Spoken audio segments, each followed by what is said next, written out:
welcome to another episode of the Cantina of Comics. Today we're going to show you how to make a drink for any scruffy-looking Nerf herder. Oh, who are you calling scruffy-looking? You. And we're going to take a look at For What It's Worth with a vintage Kenner toy and talk about a new Han Solo-based comic.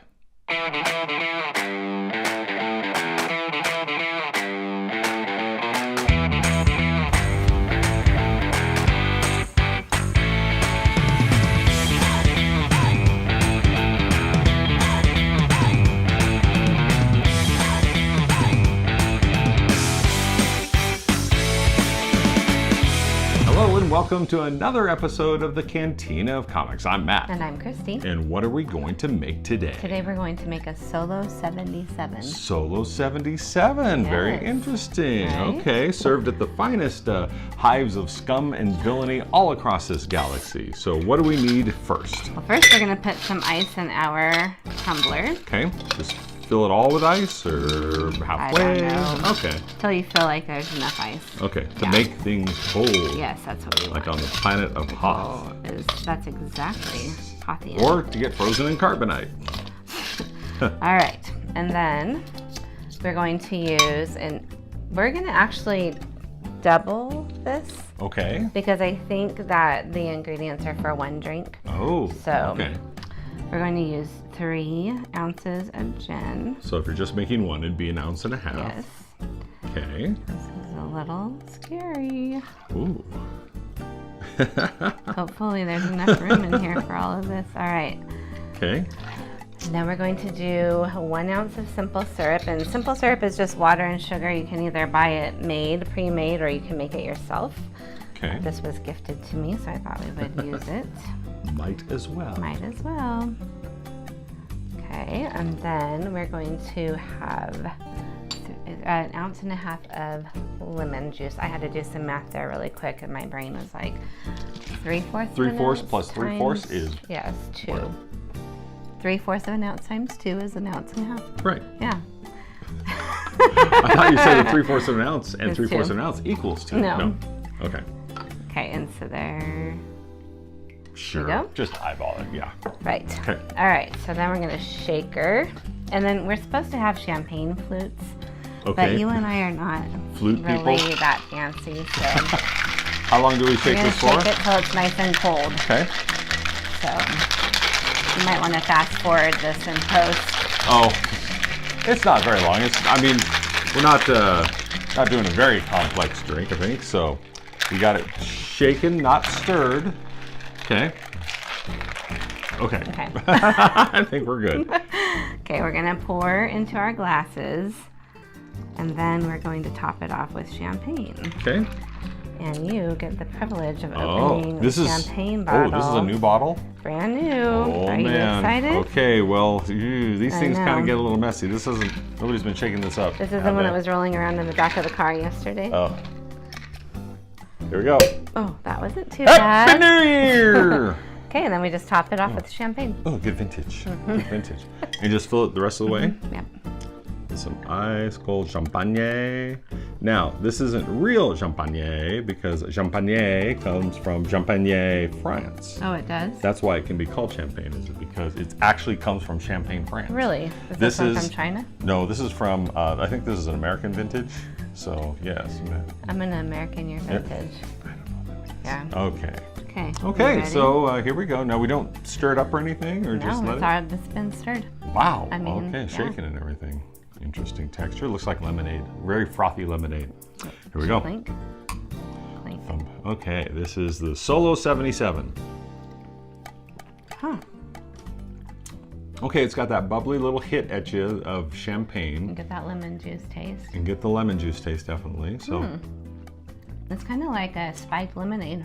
Yeah, it does taste like a spiked lemonade. Interesting. Not bad, actually. So if you're looking for a little something different to do instead of like a mimosa, this is definitely something to try out. So it's a nice little blend of gin, simple syrup, and lemon juice.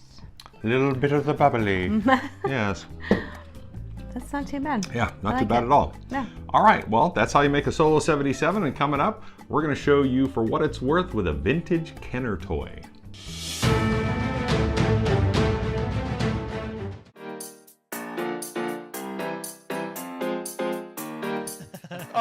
Speaking of someone who maybe took too many breaks, it could be said.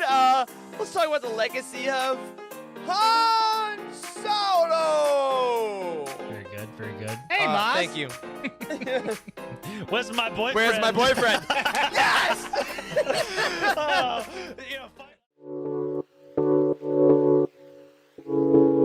I did, however, find a full-page image of a Rancor drawn by Cam Kennedy. All right, here we go. Impadajoyos brand, just to prove to you that I'm not making this up. See if I can get it up close enough to the camera. You see him there,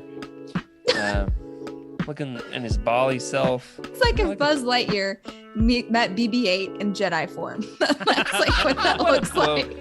that's nice. Yeah. Expensive.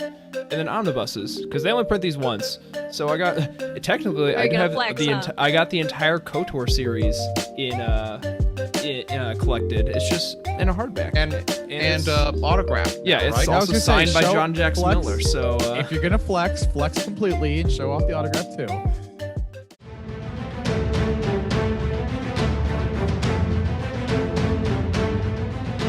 And welcome back to the Cantina of Comics. Today we're talking about one issue. This is Han Solo and Chewbacca, issue number 1, Crystal Run, part 1. This issue is written by Mark Guggenheim with art by David Messina and colors by Alex Sinclair. We start this issue at the end of a heist on the casino planet Galator 3. Han and Chewie are to rendezvous with a Jabba-employed gang for pickup, and Han is just about a minute or two late. He takes the gang back to Tatooine, and Jabba has a new job for him, one that pays really, really well. But don't they all? The job? Steal an urn of pure Virilex that contains the remains of one of Jabba the Hutt's rivals. The catch?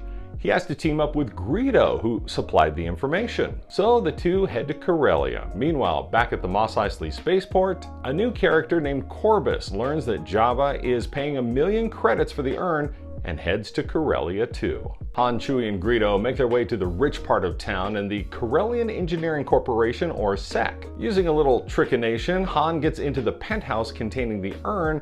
Oh, but shavit, it's in a big safe. Heading to a local watering hole, Han and Greedo plan just how they're going to get into the safe when Han bumps into an older gentleman who turns out to be a person who we'll learn about in issue number 2. And now here are my quick takes on issue 1 of Han Solo and Chewbacca. Lots of swearing in this issue. Oh, my freaking ears! We have people being called Ronto Rash, son of a motherless Gundark, and Bantha Crotch. And we even hear, now isn't that the Quacta calling the Stifling slimy? Where have I heard that before? Well, if that isn't the Quacta calling the Stifling slimy. Or was it? If that's not the Quacta calling the Stifling slimy. Anyway, we get a Han Solo trademark pose like the one from the Rebel briefing scene in A New Hope. We also get references to Kira and Lady Proxima. Solo gets called a nerf herder, and it won't be the last time. So what did you think of Han Solo and Chewbacca issue number 1? You can let us know by going to utini.com/discord and clicking on SW Comics. And for all things Star Wars comics, you can watch The Cosmic Force every Wednesday at youtube.com/utini.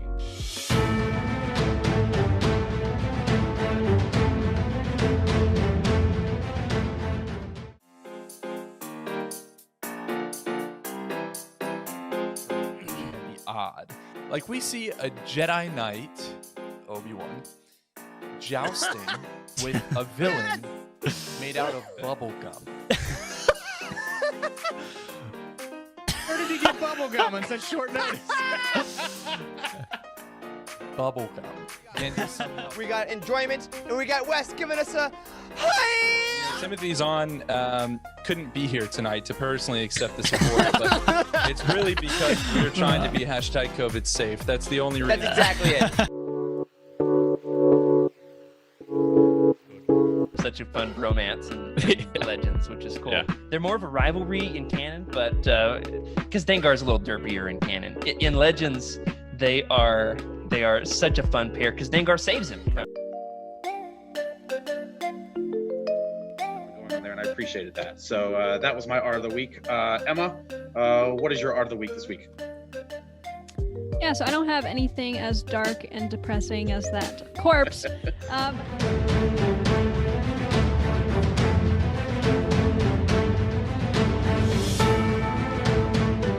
All right, welcome back to the Cantina of Comics. We're playing For What It's Worth, and this time we have a vintage, it's a vintage 1981 AT-AT. You can call it the All-Terrain Armored Transport. Okay. You can call it the AT-AT. You can call it the AT-AT.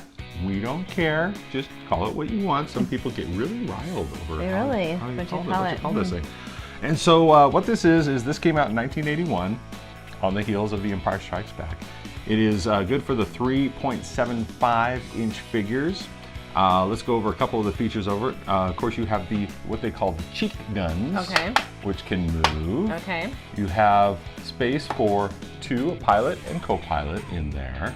You have the side that opens up here where you can fit more like troops, stormtroopers. stormtroopers, Imperial troopers, snow troopers, AT-AT drivers. Okay. And so let's start by some of the pieces. Okay. Now, Reading what you've got over there, and I'm like, gosh, people are cannibals with these things. Like, well, they take them apart and sell them by bits and pieces. I don't know it's so much by bits and pieces, but there's a couple easy things. This is a chin gun. Okay.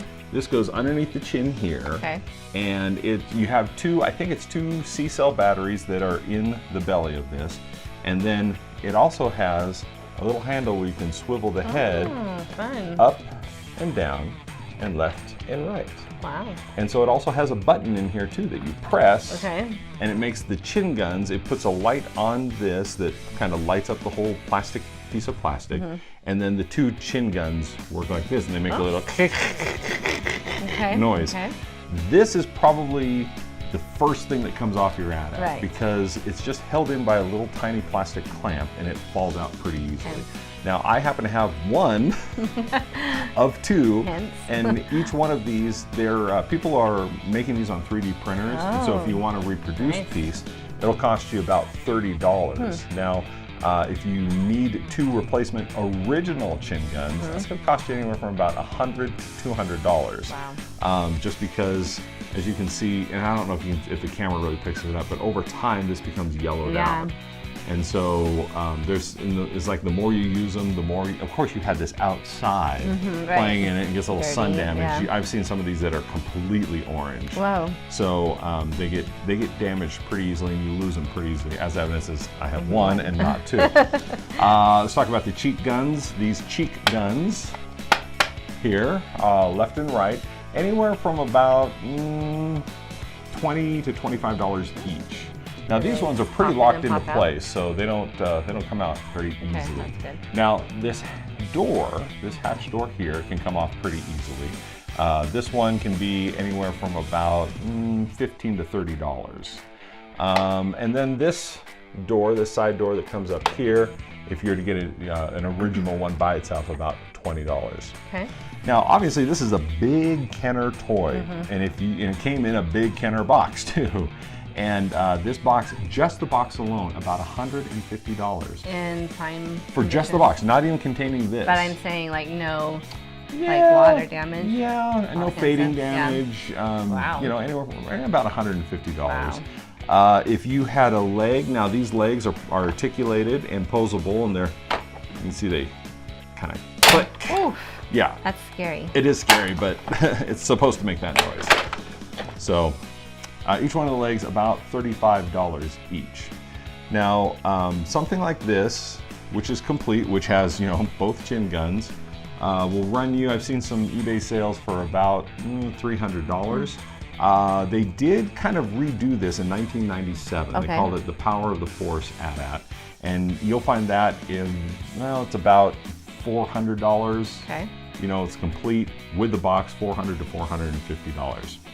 Now I was unable to find, and then just this complete with all the things, no box, about $300. I was able to find one AT-AT that was in the box, that was graded, so that means it's going to be significantly out of my price range. Right. $6,000. Dang. Yeah. Wow.